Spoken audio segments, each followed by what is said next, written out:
আজকে আপনাদের এমন একটা কিচেন হ্যাক শিখিয়ে দিব, যেটা শিখে নিলে আর কখনোই আপনাদের জিলাপি নিয়ে চিন্তা করা লাগবে না। যেহেতু সামনে রমজান মাস আসছে, এই জিলাপি রেসিপিটা আপনাদের জন্য একদমই বেস্ট হবে, কারণ একবার শিখে নিলে আর কখনোই কিন্তু আপনারা দোকান থেকে কিনে আনবেন না। একদমই ক্রিস্পি মচমচে একটা জিলাপি আপনারা বাসায় তৈরি করে নিতে পারবেন। আর জাস্ট 1 কাপ আটা দিয়ে আপনারা 1 কেজিরও বেশি জিলাপি তৈরি করতে পারেন। ভাবা যায়? আমি কিন্তু ভুল কিছু বলছি না, এটাই কিন্তু সত্যি, আপনারা প্রমাণ সহ দেখে নেবেন। বলুন, রেসিপিটা এবার শেয়ার করে দিয়েছি। এর জন্য এখানে আমি 1 কাপ পরিমাণ আটা নিয়েছি। এখানে আমি কিন্তু মেজারমেন্ট কাপের 1 কাপ পরিমাণ নিয়েছি, আর নিয়ে নিয়েছি আমি সামান্য পরিমাণ লবণ। আর এই মেজারমেন্ট কাপেরই 1 কাপ পরিমাণ আমি নর্মাল পানি নিয়েছি। আমি কিন্তু প্রথমে পুরোটা দিইনি, আমি এখানে হাফ কাপ পরিমাণ পানি দিয়েছি। প্রথমে আমি গোলাটা তৈরি করে নিচ্ছি। দেখুন, হাত দিয়ে ঘুরিয়ে ঘুরিয়ে এইভাবে কিন্তু করতে হবে। তো যখন এরকম করা হয়েছে, তো আমি আরেকটু পানি দিয়েছি। আমি এখানে ফুল 1 কাপ পরিমাণ পানি রাখিনি, আপনারা কিন্তু অবশ্যই এটা খেয়াল রাখবেন। আমি সামান্য পরিমাণ পানি আরও রয়ে গিয়েছিল। এই মাপগুলো কিন্তু অবশ্যই সঠিক পরিমাণে দিতে হবে। আর এখানে যে একটা কিচেন হ্যাক আমি ব্যবহার করেছি, সেটা হচ্ছে ইনো।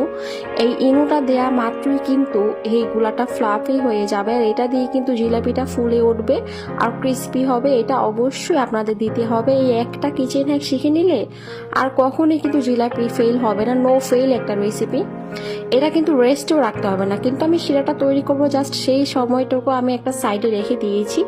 এখন আমি শিরাটা তৈরি করে নেব। এর জন্য এখানে আমি 1 কাপ পরিমাণ চিনি নিয়েছি আর 1 কাপ পরিমাণ পানি নিয়েছি। পানিটা কিন্তু আমি মেজারমেন্ট কাপ দিয়ে মেপেই দিয়েছি।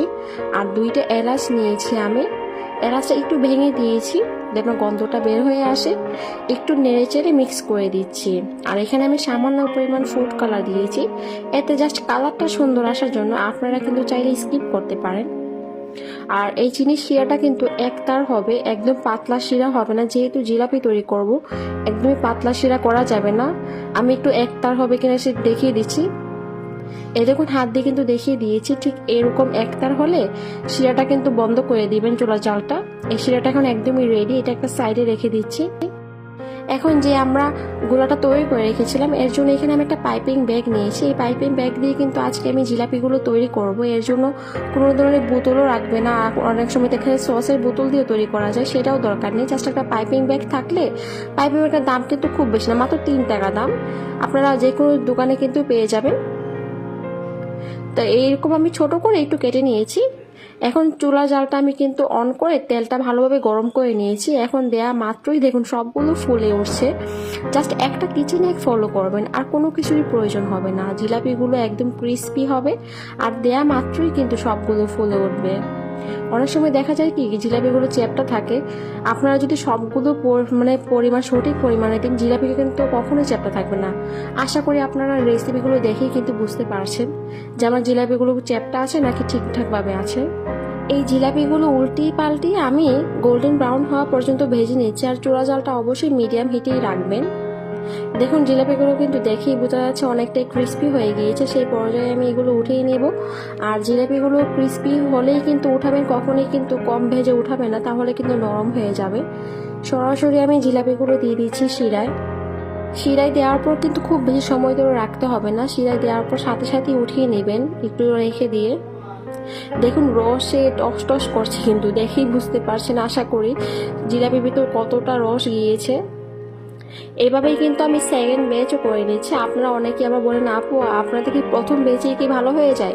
আসলে আমার জিলাপির পেঁয়াজগুলো এত একটা ভালো হচ্ছে না, কারণ আমি এত ভালো করে পারছি না। আপনারা কিন্তু আমার জিলাপির পেঁয়াজগুলো দেখে হাসবেন না, আপনারা ভালোভাবে তৈরি করে নেবেন। তো যতটুকু পারছি আসলে সেরকমই তৈরি করে নিচ্ছি। এইভাবেই কিন্তু আমি দ্বিতীয় ব্যাচটাও তৈরি করে নিয়েছি। এখানে কিন্তু আমার অনেকগুলো জিলাপি হয়েছে। এই জাস্ট 1 কাপ আটা দিয়ে আমি 1 কেজিরও বেশি জিলাপি তৈরি করেছি। আপনাদের বাসায় যদি জিলাপি পাগল কেউ থাকে, তাহলে কিন্তু 1 কাপ আটা দিয়ে আপনি জিলাপিগুলো তৈরি করে নিতে পারবেন। আর যেহেতু রমজান মাস আসছে, এই জিলাপি কিন্তু অনেকেই বাসায় কিনতে হয়। আমি মনে করি আপনারা যদি বাসায় তৈরি করেন, তাহলে কিন্তু খুব ভালো হয় আর স্বাস্থ্যসম্মত হয়।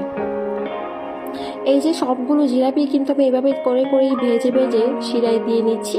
আর দেখুন কতটা রসালো আর কতটা ক্রিস্পি হয়েছে। আমি একটা ভেঙে শেয়ার করছি। একদম গরম গরম জিলাপি, খুব ভালো লাগে না দেখতে?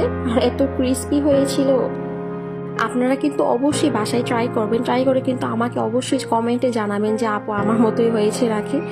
আমি একটু এই জিলাপিগুলো উপর দিয়ে গার্নিশ করে দিচ্ছি আর কি একটু বাদাম কুচি দিয়ে।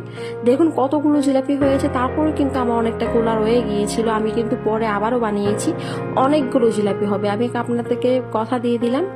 আমি সবসময় চেষ্টা করি আপনাদেরকে সহজ সহজ রেসিপিগুলো দেওয়ার জন্য।